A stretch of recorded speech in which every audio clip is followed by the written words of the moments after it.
Саламатсыздарбы? Мен Суюнова Зульфия, номер 58 Акбар орто мектебинин тарых мугалими. Бүгүнкү кезектеги онлайн сабагым 5 класстын адам жана коом предметинде болмокчу. Анда эмесе сабакты баштасак. Саламатсыздарбы менин сүйүктүү окуучуларым?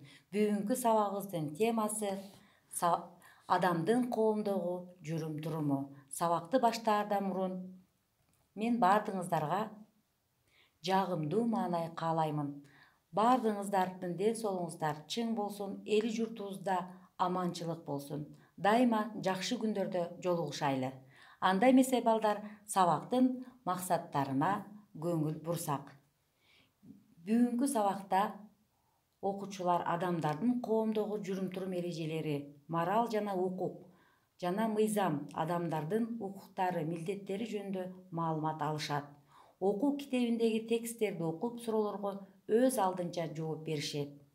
Бул сабакта бири-бирин сыйлоого тарбияланышат. Балдар, сабактын максатына токтолдук. Эми ушул максатта коюлган талаптардын баардыгын биз аткара алсак, анда бүгүнкү сабагыбыз өз максатына жеттик деп айта алабыз. Биринчи сабакты баштаардан мурун өтүлгөн темаларды биз кайталоо үчүн суроолорду берсем. Биз өтүлгөн темаларды балдар баардыгыңыздар билесиңер. Мурунку темалардан адамгерчилик, кайрымдуулук, гумандуулук жөнүндө ушу темаларды өткөнбүз. Эсиңиздерде болсо керек. Ошондуктан мен сиздерге эки эле суроону беремин. Биринчи суроом бул адамгерчилик деген эмне? Экинчи суроом кайрымдуулукка кандай түшүнөсүңөр? Балдар, эсиңерде күндүгө ар бириңер 5 жакшылык жасагыла деп мен айтчумун.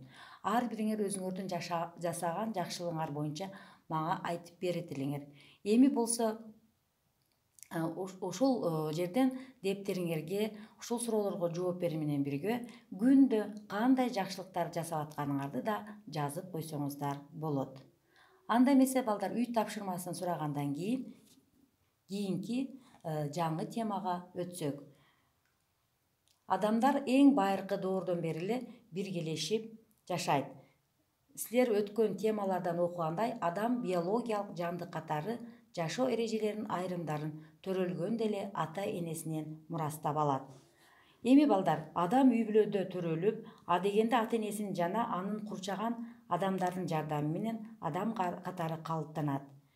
Биз булар жөнүндө мурдатан өткөнбүз балдар, бирок мен силерге дагы бир сыйра маалымат берип өтсөм. Адамдын калыптанышына биринчи үй бүлөдөгү, мектептеги, коомдук турмуштагы баарлашуулар чоң таасир этет. Коомдо жашап туруп, андан эркин болуу мүмкүн эмес. Анткени адамдын жеке кызыкчылыктары коомдук кызыкчылыктар менен чектелип турат. Эми балдар, силер ар кандай кичине жана чоң топтун же үй бүлөнүн, өзүңөр окуган класстын, мектептин мүчөсүсүңөр.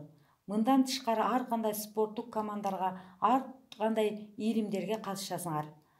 Ал эми ата-энеңер кесибине жараша эмгек жамааттарына кирет. Эмгек жамааттары мугалимдер, врачтар, инженерлер, окумуштуулар, мамлекеттик кызматкерлер болушу мүмкүн. Ар бир эмгек жамаатына өздөрүнө жараша жүрүм-турум эрежелери болот. Мындан тышкары коомдо жашоонун жалпыга тиешелүү эрежелери бар. Эми биз жүрүм-турум эрежелерине мындай көңүл бурсак да, биз айтып атабыз балдар, адам бул үй бүлөдө төрөлүп, ата-энесин жана анын курчаган адамдардын жардамы менен адам катары калыптанат деп атабыз, балдар. Эми мындай айтканда, балдар, ушул жерде биз эрежеге токтолуп кетсем, адамдардын коомдогу жүрүм-туруму жөнгө салган эрежелер коомдо жашоонун эрежелери болуп саналат. Бул коомдо жашоонун эрежелери балдар азыр эле пайда болгон эмес. Бул байыркы доордо эле пайда болуп, мезгилдин талабына ылайык өнүгүп келген. Мындай эрежелерди биз социалдык эрежелер деп айтабыз. Эми балдар, коомдун өнүгүшү менен адамдардын ортосундагы мамилелерди жөнгө салган эрежелер биротоло калыптанган. Адамдарда жүрүм-турумга байланыштуу жакшылык, жамандык, туура эмес деген түшүнүктөр пайда болот. Бул түшүнүктөр моралдын жана моралдык ченемдердин жаралышына негиз болгон. Мораль бул латын тилинен которгондо адеп, мүнөз дегенди түшүндүрөт. Эми моралдын аныктамасына токтолуп кетсек балдар. Мораль адамдардын жакшы жана жаман, жакшылык жана жамандык, ар намыс сыяктуу түшүнүктөрүнө негизделген жүрүм турум эрежелеринин жыйындысы болуп эсептелет. Эми бирок балдар, бул закондо жазылганбы мыйзамда деп айтышыңар мүмкүн. Жок, моралдык эрежелер мыйзам менен бекемделбейт. Алардын аткарылышын коомчулук көзөмөлдөйт. Моралдык эрежелер адамдын жүрүм турумун жөнгө салып тескейт. Моралдын алтын эрежеси өзүңө каалабаганды башкага жасаба деп айтылат. Бул адамдардын бири-бирин колдоого, ынтымакка чакырат. Моралдык ченемдерди бузгандарды коомдук пикир ашкерелейт. Эми эң биринчи адам үчүн кымбат нерсе бул абийирин сактоо болуп эсептелет экен. Абийирин сактоо үчүн адам өзүн курчап турган адамдардын, коомдун алдында өзүнүн жоопкерчилигин сезе билгени зарыл. Абийирдүү адам өзүнүн күнөөсүн сезип, жаман иштери, жаман ойлору үчүн уялыш керек. Адептүү адам болуш үчүн ар бир адам боорукер, жоопкерчиликтүү, чынчыл, эмгекти сүйгөн сапаттарга ээ болуш керек. Эми ушул жерден балдар, мен сиздерге сабакты улантсак, укукка токтолсок. Укук адамдардын ортосундагы социалдык теңсиздик жаралган байыркы доордо пайда болгон. Социалдык жактан ар кандай абалдагы адамдардын мамилелерин жөнгө салуу үчүн адегенде мамлекет түзүлгөн. Биз бул укук боюнча, мамлекеттин түзүлүшү боюнча тарых сабактарынан биз өткөнбүз балдар. Аны өзүңүз да билесиздер. Мамлекет башчылары буга чейин коомдук турмушта жөнгө салып келген салттарды мыйзамдаштырып, ал эрежелерди аткарууга бардык калкты милдеттендирген. Мыйзамдашкан эрежелердин аткарылышын мамлекеттик органдар көзөмөлдөгөн. Ошентип мурдагы социалдык эрежелер мыйзамга айланган. Мыйзамды бузгандар күнөөсүнө жараша жазаланган. Ошентип коомдо укуктук ченемдер пайда болгон. Эми мындай айтканда, кыскартайлы балдар, укук бул мамлекет тарабынан бекитилген, бардык адамдар милдеттүү түрдө аткара турган жүрүм турум эрежелеринин жыйнагы болуп саналат.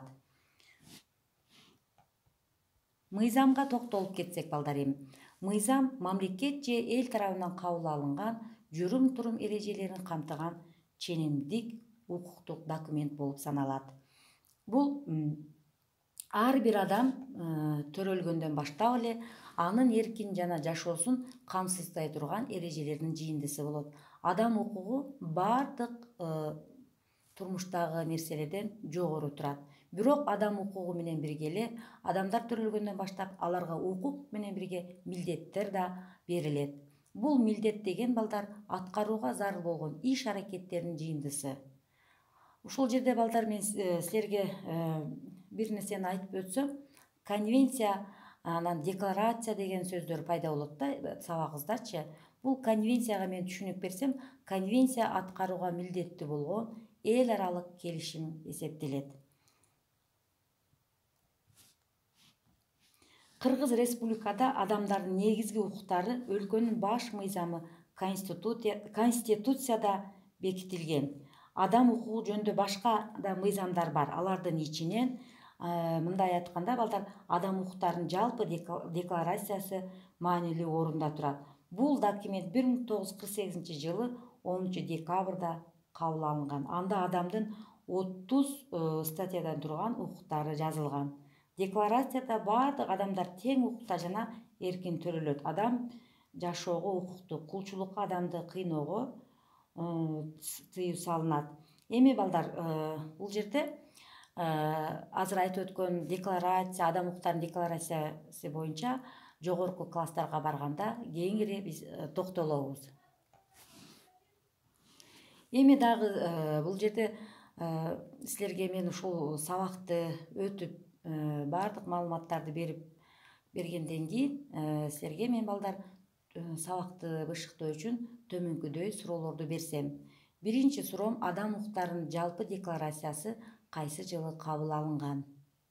Ал эми экинчи суроом: балдардын укуктары жөнүндө конвенция качан кабыл алынган?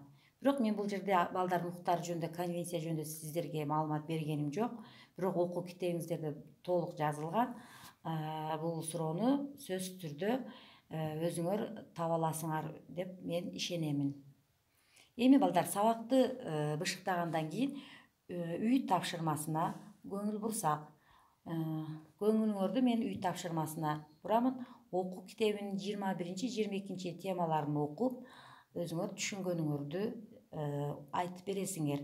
Андан сырткары жакшы жүрүм-турумдар, андан сырткары жаман жүрүм-турумдарга класстер түзөсүңөр. Эгерде ушул бүгүнкү өтүлгөн темалар боюнча маалыматтарга толук силер түшүнгөн болсоңуздар, анда биздин сабагыбыз аяктады. Көңүл бурганыңыздар үчүн чоң рахмат.